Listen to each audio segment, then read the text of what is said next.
Hello, everyone. Welcome back to the Ankh Ageplay Podcast.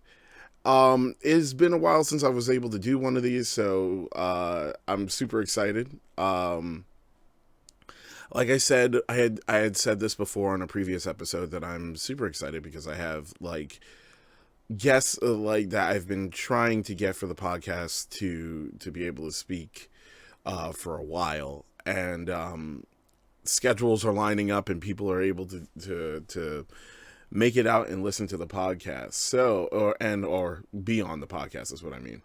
But yeah, this is going to be great. So without further ado, we're going to move from the stream start soon screen to the screen that we were planning to have to begin with. So give me 1 second and go here.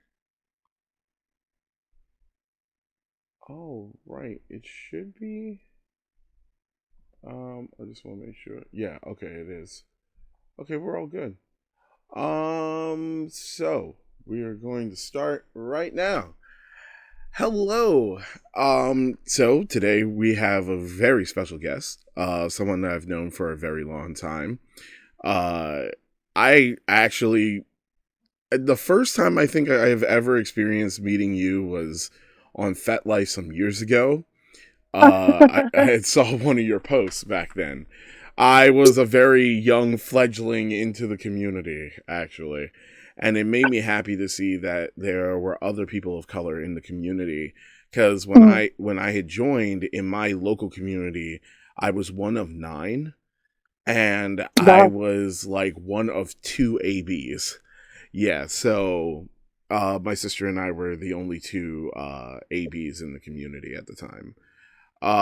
Which at some point, like, she keeps teasing that she's going to be on the show. I don't know if that's ever going to happen, but the thing I will say is that it is a pleasure to have you on the podcast. I would like to introduce everybody to Mommy Also Cute, also known as Mommy Tiana. Yeah. Me. Welcome to the podcast. Thank you for having me. I'm really I feel honored to be here today. Yeah, I'm honored to have you on here.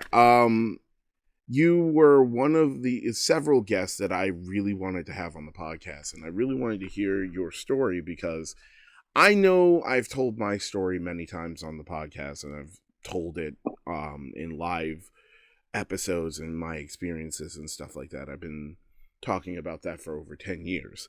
However, I always wanted to have more people of color on the show to really talk about their experiences, because their experiences in the community is very unique and not everyone is the same. And that's why I'm curious. I really want to hear your story, and I know that many others do too. So without further ado, I'll let you go.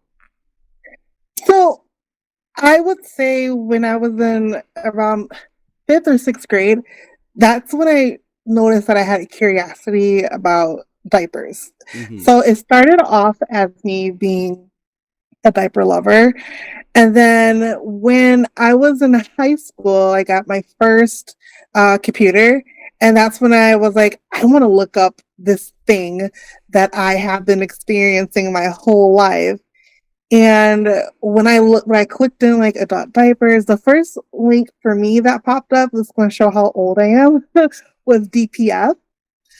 So diaper pill friends. So I in that site, which you wouldn't see today. So that, like, the change from then is to now is crazy. Mm-hmm. So they actually had a teen section. They called TBs for teen babies and Mm-hmm. ABs for adult babies. That's something that you're not going to see today. You're not going to see people in the community trying to like have children to come on. Yeah. But the DPF did have a section for you. If you were an adult, you can go on to the adult chats, or if you were teens, you go on to the teen chats and talk about diapers and things like that. And I just thought that, oh, this is like where I fit in. But now that I'm older, I'm like, no, should not have been in there. Mm-hmm. Just because there was so many people, or pretending to be teenagers, and it was not for me. It probably wasn't a pure place to be in. But like I said, that's something you won't see today. So I would say like maybe when I was like 12 or yeah, also like 12 or 13, I tried my first diaper, and I was like, oh, this feels awesome. And I felt like, there was like a rush going on, and it was like a very calming experience for me. Mm-hmm.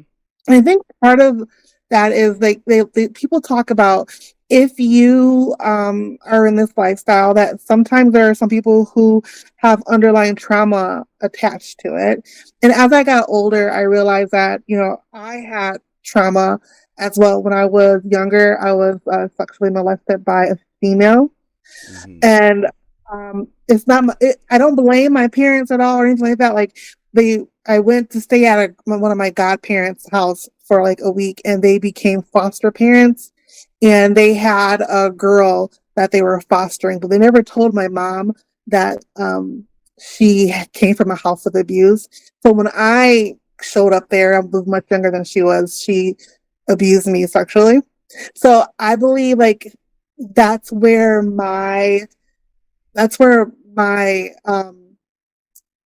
joy come from, Mm-hmm. being able to experience life as like an adult baby. It was a comfort for me. I think it was a form of, dare I say, like therapeutic for me in a way. Um i don't i don't think unless you've been through that, it's really tough, because I was 8 years old when that had happened. And I think like a little fracture happened because I had to understand as I got older that my first sexual experience was at 8, and it was not under my control. See, Um, not to cut you off. I was just going to say, see, I do believe that a lot of people in the community would actually understand this more so than anything, because a lot of people come from like backgrounds of abuse and stuff, even myself. Um, and I feel like that is the one of the connection things with a lot of ABDLs in our generation, and some even after ours, uh that they find this more so as a comfort zone, as well as everything else that has to do like with role play and stuff like that. I do feel that all that are a part of age play also find this as a part of a comfort zone as well, because it does help with a lot of the yeah, trauma, and I completely understand where you're coming from with that. yeah. So, and this is where I think where my mommy side comes from. I know some people Mm-hmm. who get into this lifestyle, usually they revert to like being like a little. For me, it was quite the opposite. I became very protective of self and of others. So, me being a mommy was a way for me to like heal, because it was like I couldn't protect myself, but I can protect other people as a mommy. Mm-hmm. And I know like, I haven't heard any other bigs talk about trauma and how it's linked into their past. But as I started to do therapy, I realized like that that is an effect that happened. I was sexually assaulted as a child, and then I got into diapers, and that was a relief for me. I didn't fit in with like being little because I felt like that was like super vulnerable, but I found my place as a caregiver and as a mommy. And for me, that meant like being protective of those around me or other littles around me. One of the things that I do is like if I know someone who is a younger person in the community, like I right off the bat talk to them about safety, being safe, that they're in control of their own bodies, that that they get to make decisions how they want to express their age play, regardless of if they have a big or not. Like I tried to like empower people because I felt like in the time and place I wasn't able to be powerful. And years ago when I first joined the community, I think you and I had a talk about this once. I used to have someone that I actually used to follow who was teaching me the ropes of the community when I first joined. And one of the things that I remember someone explaining to me was was like the ideas of play with CNC, and they were saying that it was the idea that a lot of that some people have with CNC is them being able to take the power back from someone, from what was taken away from them. Mm-hmm. And some of them are not so much into it for the sexuality as it is for them to be able to cope with it. And I for years thought that that was a really bad take. For years, I was like, I don't think that's a good take, because that might lead to something completely freaking different. Mm-hmm. And but I thought about it, and even with age play, in a lot of cases, that's the same thing. People are trying to reclaim the power that they once lost, and that makes a lot more sense. You would think that someone like myself, who was in a similar in a situation, not of sexual abuse, but of violence and mental and verbal abuse, from not just like someone who is a parental figure, really talking about my father, but like the aspect of being able to reclaim the happiness that I felt that I lost for a long time is a form of me, like why I enjoy age play so much. Yeah. Um so I get it. I get it. Yeah. For years, like I didn't tell my mom about this until like 20 years later. So I held on to this for like over 20 years. I just told my mom, just a few years ago. And so, cause she was like wondering, like, what's going on? You're always angry sometimes, or like I switch on and off. And then she had asked me if something happened to you when you were little that you haven't told me. And the first time she asked me, I said no. I said no, nothing happened. And then one day we were just talking, and I said I need to admit to you what happened to me. And it was a release because I think she knew. I think she knew Mm-hmm. something happened because she said you came back different. She says, and I couldn't put my finger on it. And you weren't talking, you didn't say anything. She goes, I just noticed that you as a person like changed. And so me and my mom had this like really great heartfelt moment where I was able to like communicate that with her and talk to her about it. And yeah, you learn from it, but I also know my triggers. Like one of my triggers is people forcing me into a corner and giving me an Mm-hmm. ultimatum. Like, Mm-hmm. I don't know, it to me it's no different than being locked in a room with someone that I can't escape who is sexually molesting me. You know what I mean? Yeah. Like someone who will put you in a corner and they're like, you have to do as I say. Like to me, like those that type of language is so triggering that it sends me to like 0 to 100, just like that. It And all of a triggers a fight or sudden, flight. yeah, and Mm. all of a sudden I'm like, oh my gosh, I have to protect myself. I have to protect the people around me. And then I go hardcore, putting up my boundaries, hardcore, you know, just trying to um, really just not feel like I'm being stuck in that corner. It could happen, at a job or, you know, just in general, someone like saying, even how people word or phrase things, like you need to do what I say, or if you don't do what I say, this is going to happen. Like those type of phrases are very, very triggering to me, and it relates back to the time that I was abused. So that's one of the things I've learned within this community, that what you say and how you say it matters, because It you does. don't know what someone else is going through. You don't know what someone else is handling, or you don't know what someone's trauma or trigger words may be. And sometimes what we do get and what we do see from the community is I think you see a lot of trauma people hurting trauma people. Mm-hmm. And and it's like I can understand the other person has trauma, and I understand that I have trauma, but you're just doing a circle of trauma, and there's no healing. And for me, I felt like this community is a place of healing. But that's the So thing when it comes to a lot of this. And I, on a personal level, feel like this is why a lot of people try to use the community to manipulate it.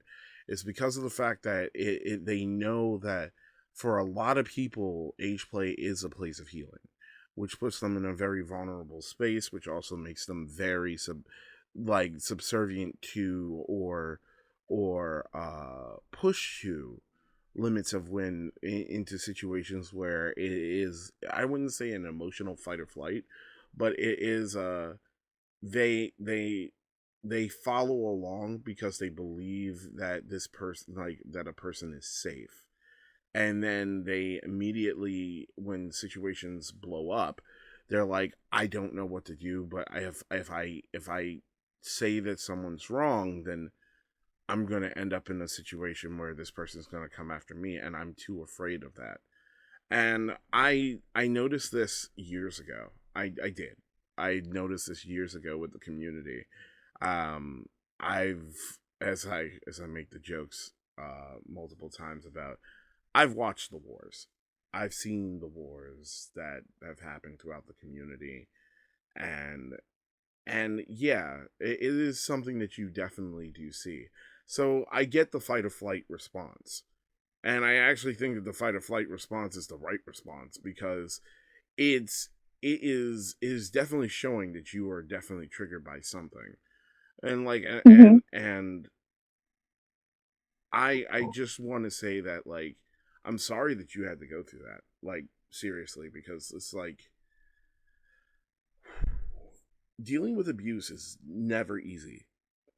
The years passed, and they say that time heals and closes all wounds, but those scars are still there, and you Yeah. remember each and every one of those scars. And Yeah. yeah, what were you about to say? No, like yeah, you do remember each and every single one of those scars. You remember them so strongly, like a word or a phrase or something can really set a person mind and set their minds back into being put in that closet or being put in a room where they didn't have a choice and everything about them was violated and taken away from them, like your innocence was taken away. And for me, within the lifestyle, I find the lifestyle to be very innocent in a way, because people are vulnerable, and when you Mm-hmm. feel like your world that you have kind of created, or you're not even like a persona, but who yourself is, you know, in this community, like if it's being attacked, it can become like very hard. I've seen it happen with many people, and then with some people they've like decided to like leave the community, or they decided that they no longer want to do events anymore. And when you have like this trauma of fighting going on and there is no way to heal, what it really does is it starts to break down like local communities. Because say if Mm-hmm. you were a person who was the representative for, like somewhere in Nebraska, and next thing you know, you're trying to do something good and positive, and then someone knocks you down in the community, that could cause you to shut down and then like go away. And if you're the main person that is like, come on guys, let's have a bowling night. Let's meet here and have a movie night. And if your voice gets dwindled down or gets taken away, the next thing you know, that community has lost the leader, and now they're scrambling trying to figure out, What well, to what do do we do next? next? Yeah, because So that's why we are, it's a domino effect. that's what happened to my community, actually. A lot of people were like offended and like distraught over what happened.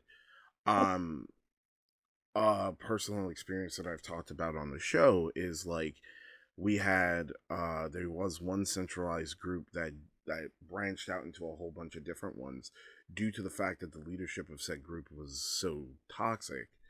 They used to have a leader that actually had 18 consent violations and never gave him a single punishment. If that tells you how toxic it was. Yeah, no, that's like, the problem is that the community is always trying to find a leader. This is how I ended up in the situation that I'm in, where I'm leading a group in doing a position that I didn't want to begin with. And and people always say, "Well, why don't you? Everyone has fun." Because I'm lazy. And I it's exhausting. yeah. Yeah. You need like 2 days to recover from planning like an ABDL event. Like you need like a whole 2 days to like recover. Yeah, and then you get adventures that you don't want, and it is just like I was given an example of this. I There was a really crappy situation where I got really annoyed with this. What happened was is that I at first was like, yeah, this will be great. I can run this event, and then I realized that I had been doing kink events, one event every week for 8 weeks straight, and I was Mm-hmm. like, I can't I can't do this. I just like I know. I, That's me with Capcom coming up pretty soon. Like I do the community events and I was like, this is it. I'm doing these mini events and I'm not doing it I anymore. I was like, I wish I it could is say so that. tiring. I wish I could say that. Like, I do what I can to try to make everybody feel comfortable and everything. And Mm-hmm. like this week was, let me put it this way to the audience that you guys listening, understand this of how, if you guys want to know what my week was like this week, I went on a Pokemon journey for a damn light bulb. So that's I am not joking when I say this. I went on a legitimate Pokemon pilgrimage with looking for a light bulb, and everyone's gonna be like, "What?" Yeah. There was a lot of bad luck things that were happening earlier this week, and I can't. It's just Yeah. it was stupid. Um, I went to several stores, couldn't find the light bulb I was looking for, and I was just like, are you guys serious? Like nobody carries Wi-Fi light bulbs? And then like when I did find them, they wanted like $50 for them. I'm like, I'm not paying $50 for 50 light for like 4 light bulbs. All I need, all I need is for someone to just show me where these Wi-Fi light bulbs are, ones that will not just disconnect randomly. And Right. and I walked according to Pokemon, I walked 12 kilometers, which means I walked 7 miles in 2 days. 4 miles one day, 3 miles the next, in order to find a light bulb. Wow. You're determined. Yes.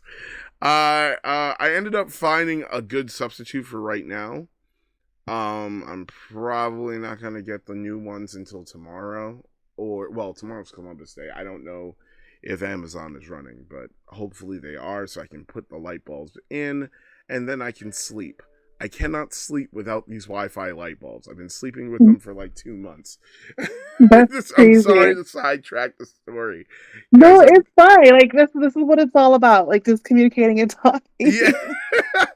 like people are listening to this going, "Damn, he's looking for a light bulb?" Yes. 7 miles? 7 miles. And going do do doop doop doop do do doop doop doop do do doop doop do do do, and it's just like, man, where is the light bulb for this?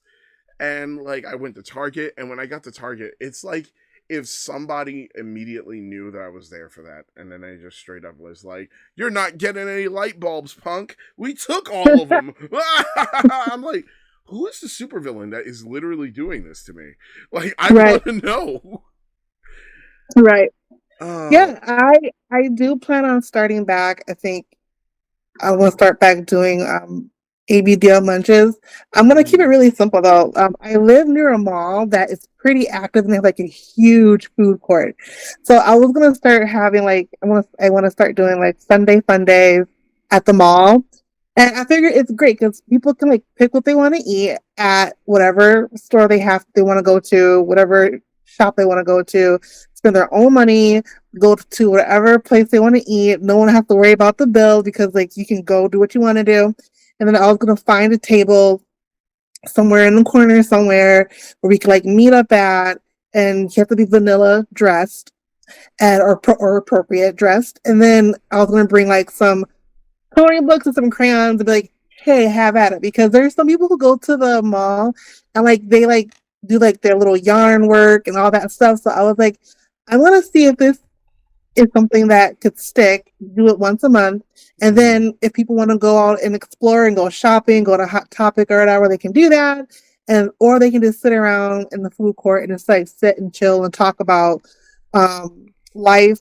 And I will be there as a sounding board or to give advice for people who want to have advice. But I'll just, we'll just be chilling. That's more of a flashback to like my high school days because sometimes I know, right? That's why I thought yeah, that'd be so cool.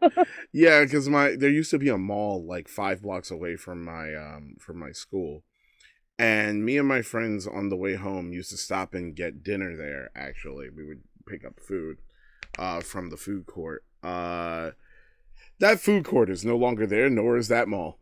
There was a Toys R Us there, and that should tell you everything. Yeah. I actually went back to New York City, and I actually saw that exact same mall where the mall used to be, and it's a Target now, and it's like an Aw. entire building that I had never seen before, and I'm just like, wait, can I not exit the train station here anymore? And they're like, no, we sealed that side up. You have to go like there's like another there like the side that used to allow you to go to the street no longer lets you go to the street. It takes you inside the mall where Target is out of the train station. And I was like, "Oh my god. I used to walk down those steps to come here to go down into the train station to go home. And like we used to go to the mall and visit Toys R Us. That's how some of these toys came into existence. Mm-hmm. Um yeah, those were good times. Oh my god. I So that's why haven't I want to do it. And it's mhm. for the nostalgia of it all. Yeah, that's a really good plan. Like for my city, we do have munches that are at restaurants and bars and stuff like that, but now we are starting to move uh some of us are moving our munches to private event spaces because it's easier to run them at private event spaces and people can be themselves a little bit better instead of feeling like they're in a bubble because in the case of your design would be way better because people don't feel like they're in a fishbowl. The Right. the let me let me just flash this back a little bit. So it is 2013 or 2012, and I went to my first munch. My first year of munches were all happening at a Panera Bread in Pittsburgh, where when you walk into the Panera Bread,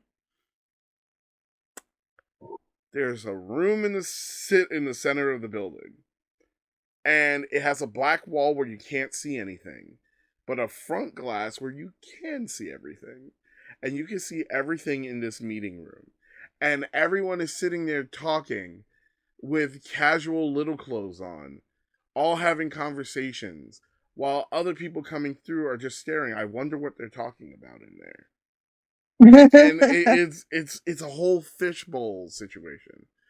And I always hated that. That was one of the worst. And then like that was like during the time that I met a couple of people who by like the community standards even today they were could be considered cringe.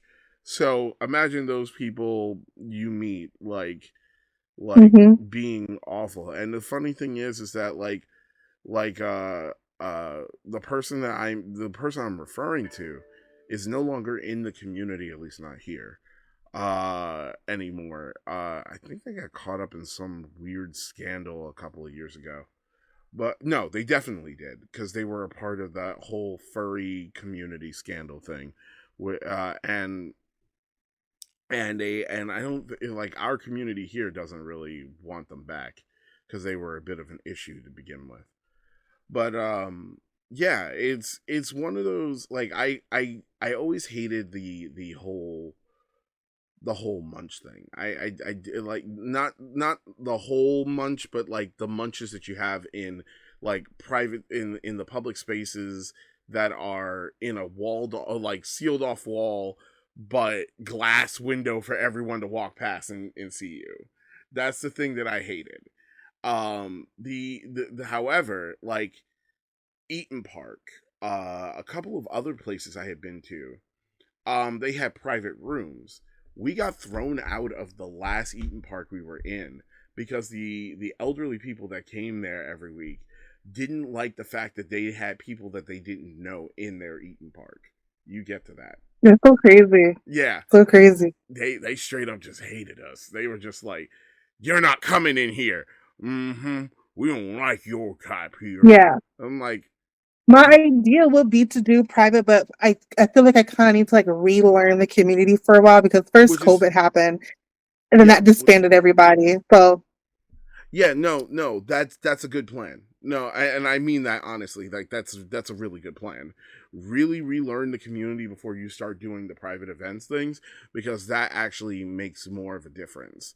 For right yeah, now, like, I was active in my community for so long that, like, I after the pandemic, I wanted to try to make a munch space for everyone to enjoy themselves, and we created that, and that's good.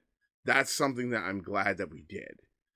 Um, the biggest issue I can tell you right now is that the community has a lot of just, they have a lot of growing to do and yeah, a lot of healing to do, because a lot has happened over the years. So, like, this is a great time for that to happen now. So yeah, we're taking the time and the we're trying to make it where everyone just feels comfortable again. So it's going to take a little bit of time for everybody to get back on the same page, but I don't think it'll be that bad. I think it'll be really fun once everyone is ready and raring to go. And once you guys find the yeah. space that you want, it'll be fine. Yeah, exactly. Parties, I talk about parties and I always think about them because like whenever I used to go to parties or like any like dungeon like type theme, like kink stuff, like I remember in the beginning, I was like the only black person there. And Really? then to be female on top of that. It's so weird. I remember being approached by someone and they were like, they weren't being rude about it, but they're like, "Do you know how rare it is for one to find females to come, but for two, you're black." They're like, "How did like we're not like how did you find out about this?" And I was like, "Well, that was back when they had the Yahoo groups going on. I don't know if you're around during that time, but when they had the Yahoo groups going on, they I were like not was. being monitored. Yeah. They were not being monitored. It was so I was bad. actually going to say, oh God, that was And then the Yahoo Messenger, like, oh my gosh, like Yahoo I just Messenger remember and like AO meeting, and AIM or AOL Messenger. Yeah. yeah, Yeah, no, I do remember that. One of the things I will say is that wow, that is wild. It was literally like the wild west of ABB. it was. It's like now I just went to AOL recently, and I hadn't been to AOL in years, and I don't think that company makes anywhere near the amount of money it used to.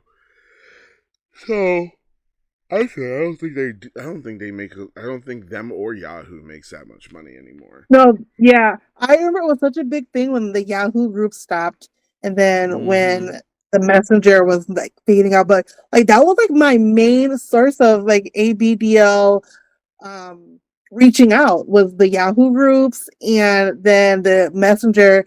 And then after that phased out, FetLife became like popular. Yeah, A and lot of ABDLs went to FetLife. yeah, and now it's between Twitter, Blue Sky, and Instagram now.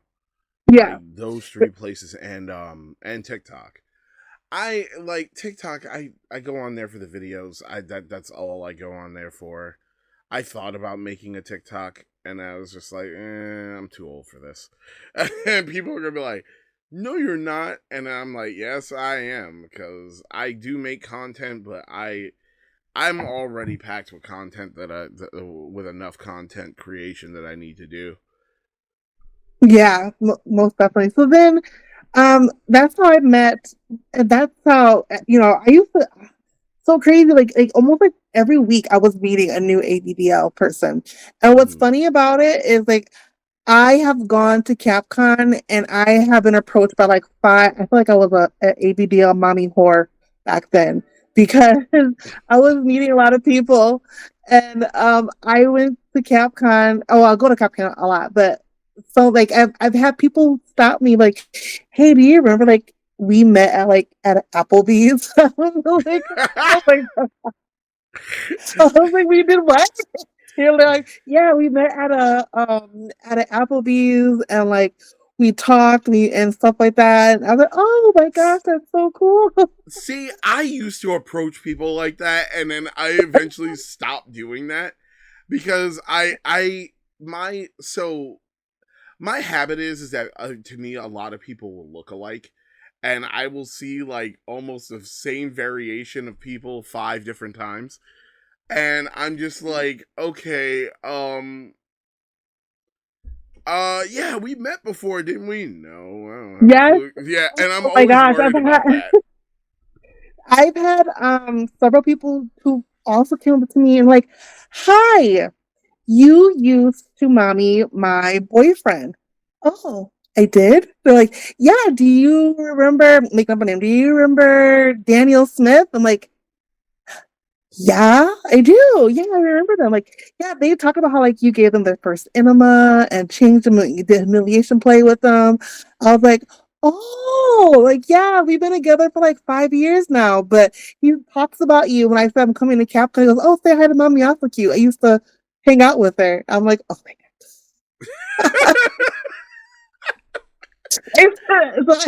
So like I feel like I was like a mommy whore back then, No, just you changing know, diapers. you know, there's a dominatrix in Florida who I just like. There are 3 dominatrices I met in at CapCon that came from Florida, and my boyfriend and I hung out with them during Cap, and I did not know, right, that my like my experience with like this really awesome mommy dom. There are pictures online of me with this person. Yeah, like pictures with me and this person. And I did not know, and that's like how I met my friend B and everything. And I was like, wait, what? You guys know her? And they're just like, Yeah. yeah. I'm like, oh. Wow. Okay. Well, I wasn't expecting that. Wow. And yeah, I was really surprised by that. And I had met them actually at the nightclub that I go to, and it was so awesome, and I was so glad because a couple of times I've gone to the nightclub, I have found people that wanted to actually play with me. So because I am one of the top like top people that go and do sexual age play a lot. So a lot of people are just like, if you're into it, he's the person to go and talk to. It's so funny you mentioned the sexual age play because I was one for a while where I wasn't a part of that dynamic Yeah. of age play. And then it wasn't until like maybe when I started exploring with polyamory and got a second partner, Mm-hmm. um, then that's when hold on, my baby's doing something. What are you doing? You're eating food? Hello. I I love I love the fact he came right into the screen and he's just in the background. Hello, hello. How are you? I just It's- made chicken tacos for dinner. That's why I was like running a little bit late because I was like, oh shoot, I gotta make dinner for the baby. oh no, no, no. That is fine. I'm actually glad to see him. Hello. I hope that you're doing well. Are you doing well? I'm doing good. He's tired. Yeah, he just got back from a trip for work. Okay, because I know for myself, I was just running a Little's play party today, and I know you told me about that. yeah, I'm exhausted, but I can still I You're in a sweater and diaper, right? don't worry. Don't worry. I came here directly like from that play party, so like I'm still diapered myself. So He said bye. bye. My house is so crazy. And I love it. I love it how it's like that. Like he comes out. I used to have people come over, ABDLs. My place was like considered a safe place. Mm-hmm. And like I would get phone calls from people there. I know them. I knew them. They came to private parties and I'd be like, I'm really having a really tough day. Can I just come over and hang out? I'm like, sure. And I will like just throw out some crayons and some coloring books, like, all right, have fun. I'm like, I'll be in my room watching TV. If you need me, come get me. Like that's how open I was. But these people, I knew these people. Yeah. And like they are like I've had some people who are like, I'm not gonna have nowhere to go for Thanksgiving because I'm in college, I'm here, and my family's like 3 hours away, and I'll be like, have Thanksgiving with me. I go, and by the way, my mom was coming over. Like your mom, like I said, don't worry, she knows about everything. See, with me, it's like I was always worried about like because when how my mom found out was because of my own stupidity. I tell this joke on the podcast because a lot of people laugh at me about it, and they're just like, "I don't know how you did that."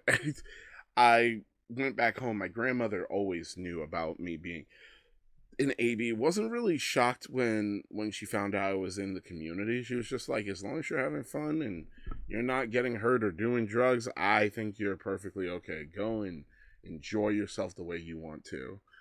And it was a good like I actually enjoyed that, right? And anytime I had trouble in the community, she was the person I went to go and talk to. So it was a lot like Batman talking to Alfred, and it was Yeah. just like it was the oh, Alfred, what do you think this is supposed to be like? Like, is this the way it's supposed to be? And then you get the answer. And she used to give me so much guidance, and it was great. And when she this one particular time, I went back home for the holidays, and she knew I brought diapers with me. What happens is I'm laying down, I have the covers over me, and I was like, this will be enough, it'll be fine. My mom walks into the room and goes, you need more blankets. I'm like, no. Oh And she goes, no. help me set up the bed. No, I'm fine. I don't need any blankets. And as I roll over, and then she's like, no, you do need more blankets. No, I don't. Leave me alone. And then so she pulls the cover off of me and then goes, oh my God, what happened? Were you in an accident? I go, what are you talking? I'm asleep. Like, I haven't really woken up. I'm just auto responding. So I go, what? I was like, no, what are you talking about? And she goes, like, why are you wearing your grandmother's undergarments? I sit up like the Undertaker. And I go, excuse me? I still have not opened. My eyes have not opened. I go, excuse me? First of all, mine are way more expensive. And she goes, get it straight, mom. yeah. And she's like, what? And she says, well, we should talk about this. Not at 2 a.m. We're not. And then I go, we'll talk about it in the morning. And she says, but I says, good night. And I just roll over. My grandmother's in the other room. She is laughing so hard. This woman, I can't. She was just like, did that really? And she says, and my mom goes, Ma, that ain't funny. She says, you're right. It's hilarious. So I told my mom when I was 18 because she kept finding stuff. Yeah. Like one day, like she was like one day, like she had it all laid out like on the table. I was just like, oh God. And I was an adult, so like, but like I was no. I told her when I turned 18. That was my thing. I was like, when I'm 18, I'm gonna tell my mom my little secret. And then she was taking a shower, and I go, Mom, you remember when you said that like you found those diapers and stuff like that, and then like you found like baby stuff and a diaper bag. Like yeah, it's mine. It's called Adopt Baby and Diaper Lovers. I said, okay, bye. And I closed the door. I was taking a shower. And I didn't even like give her time to like respond. I was like, I gotta go now, bye. No, But she's like, my wait, what did you just say? mine, my oh my gosh. So the next morning my grandmother sees me and she is laughing so hard. And she says, boy, I can't breathe. It was so funny. I says, what? She Yeah. says, they almost had to call the ambulance for me because I laughed so hard. She's laughing so much. And she said, oh, I says, what are you laughing so hard about? You have no idea what happened last night, do you? I was like, wait, that wasn't a dream? She's like, oh no, that actually happened and that was hilarious. And then You were I in said, deep sleep.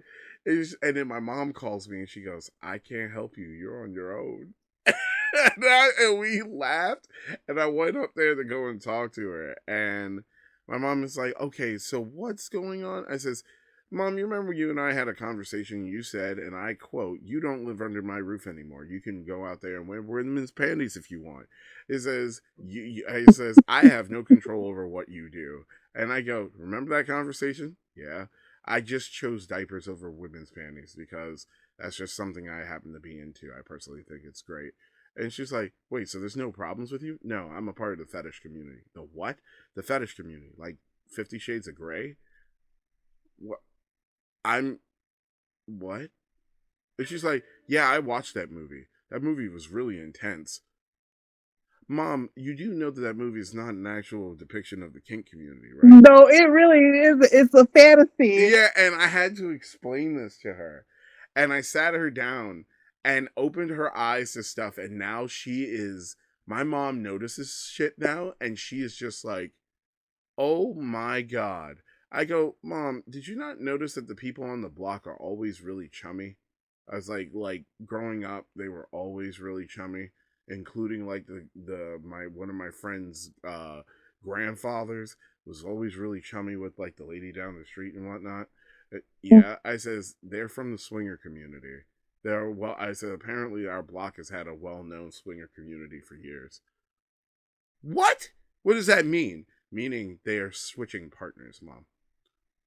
You're kidding. No. And she's like, Yeah. wait. And then she goes, does anybody know who Ankh is? I was like, there's a possibility. I says, there's a huge possibility. I said, because it's Yeah. not like I haven't been noticed in New York before.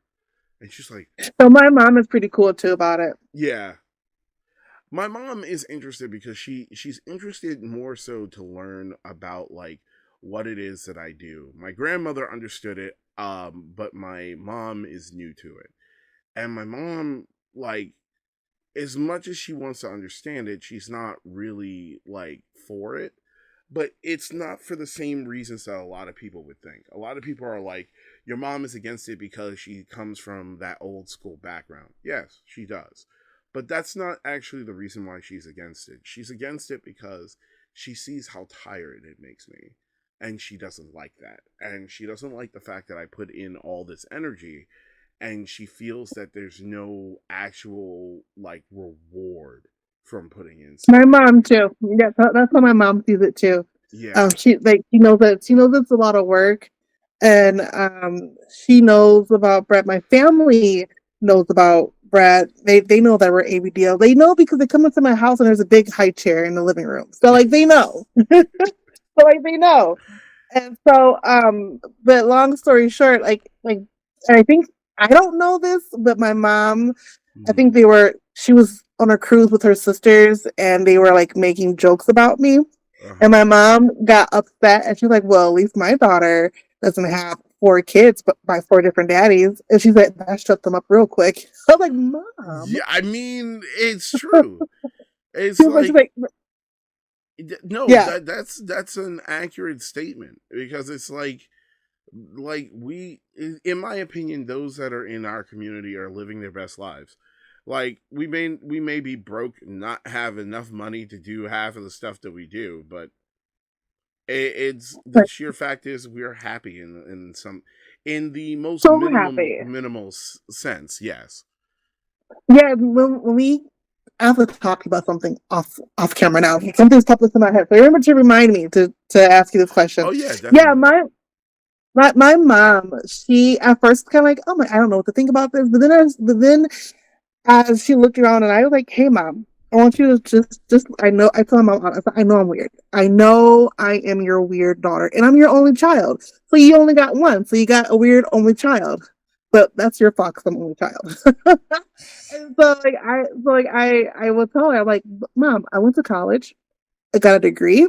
I worked in my career for 15 years before I technically resigned. Hmm. I said, I've been working since the age of freaking 12 because I was babysitting and everything like that. I said, I don't have kids out of wedlock. I don't have a husband who is using me or abusing me or whatever. I said, you need to look at, I said, Mom, look at that. I said, out of all my weirdness, I have accomplished a lot. Then one day she just sat back and she was like, you know what? I am so proud of you. She's like, yeah. She's like, yeah, you're weird. She says, you're weird as hell, Tisha. So she told me, she's like, you're weird as hell, Tisha. She goes, but you're my only baby and I love you to pieces. And she said, and so she goes, if it makes you happy, she says, it makes you happy. She goes, hell, it's 2023. Who cares anymore?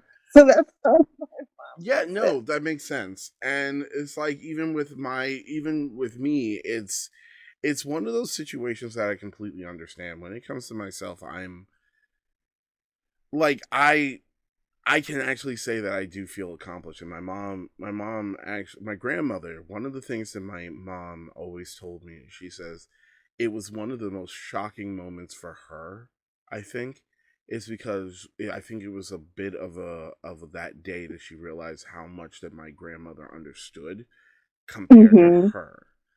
And my grandmother on her deathbed actually said, there's something I want to tell you. And I was like, yeah. She says, I know your mom doesn't understand that whole kink community thing, but there are a lot of people that depend on you, that care about you, that also want to make sure that you are okay.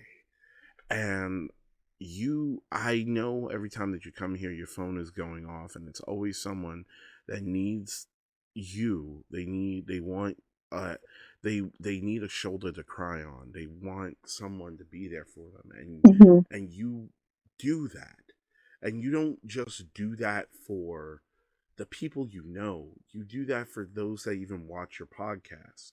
And I'm like, That's so sweet. yeah. And she goes, I want you to know I'm proud of you because even though it's not in the way that a lot of people would have wanted their grandson to be, you're making a difference. And I appreciate you for that. And she says, I love you and I'm so proud of you for all that you've done. You've done a lot. And she's just like, and I'm just really proud of you. And I think, sorry. no, I was just going to say that stuck with me, and that's what keeps me going. It Yeah, I keeps was me gonna say going. like I was gonna say like when people in our community. I think you've said it perfectly. People in our community who do that, who go the extra mile for others to feel safe. That it is an accomplishment. It Hmm. is like for so long, we've been told like, oh, you're weird, you do this if you wear diapers, if you're in the kink, Hmm. but people don't understand that it's a community, and within that community, there are a lot, a lot of good people in the community who just want to see others being able to find themselves, be able to find joy, and also be a person that they can go to if something arises. And I think people in the community need to understand that like that is important. That it means something to someone. Yeah, it may not be like a doctor or like for us in the black culture, like being a priest or an evangelist or something to that aspect. But it is still just as important because you're still giving someone hope. You're Yeah. still helping someone. Hope is hope, no matter where it's at, no matter if it's in the everyday vanilla world or if even if it's in like the kink world. giving hope to someone has no barriers. And I think that's the one thing when you said that, it really like made put a lump in my throat, because it's like, yeah, the work that we do, it means something. There are a lot of people right now who are Capcom staff, and I'm not trying to toot my own horn, but they met me, started coming to my parties, and then I started introducing them to things like, "Hey, come to Capcom," and now they're like running things. They're running things. They're staff, and I think about it like, wow, just because I said, "Hey, let's go have lunch and meet up one day," and if you feel comfortable, you can come to a party or whatever, or because I vetted somebody to go to someone's party in the ABDL community and they found their way. Those things matter, because in return, those people find their community, they find their friends, and some find their life partners. So That's true. what we do make a difference, It even does. though others may not see it, or they may think that it's less than or sinful or whatever the case may be. I don't care. We do something for someone that no one else can do. That's very true. And we have to we do a lot to try to make the community feel comfortable, because it's it's one of those things that it's one of the things that when I used to do, I used to actually work a job that was pretty much just a pyramid scheme years ago with my brother, and it was like Cutco or something like that. I think it was Oh, okay. Cutco. But what happened was, there was a line that someone I heard say. I heard it from there first. Then I heard someone else say it in like a TED Talk type situation where they say, "Don't talk about it, be about it." And ever Yeah. since then, I've used that motto for the community. Don't talk about change, be about change. And change is something that is important for this community, because it wasn't, and I think you can agree with me on this, it wasn't so black friendly years ago. Mm. It's a lot more friendlier now compared to like back then. So Oh yeah. yeah. I told you once that like I was like someone called me the N word mommy, so they would Mm-hmm. call me a nigger mommy, and I was Yeah. like, what? Like, and I was like, I have never been called that in my life, but I was called nigger for the first time in in the ABDL community by someone. And I think it was around the fact that I want to be their mommy or something like that. And then they were like, "You nigger mommy," and I was like, "Shut your mouth." Yeah, it's Yeah. so it's crazy. And then people hearing this are going to be like, "What?" I was like, "What are you so shocked about?" If you listen to like that first episode of the podcast, I even said about the situation where a woman, there was a white woman in the community that straight out just told me that because I was ABDL, that I was a waste of big black cock, and I was like, "What?" It's like, and Still works even if it's a diaper. yeah, and it's Like, like, what are you talking about, girl? yeah, it's like what? And she's because, but this is. I love the fact that you say it still works. It's like, yeah, I don't know what you're talking about. Yeah, no, you're right.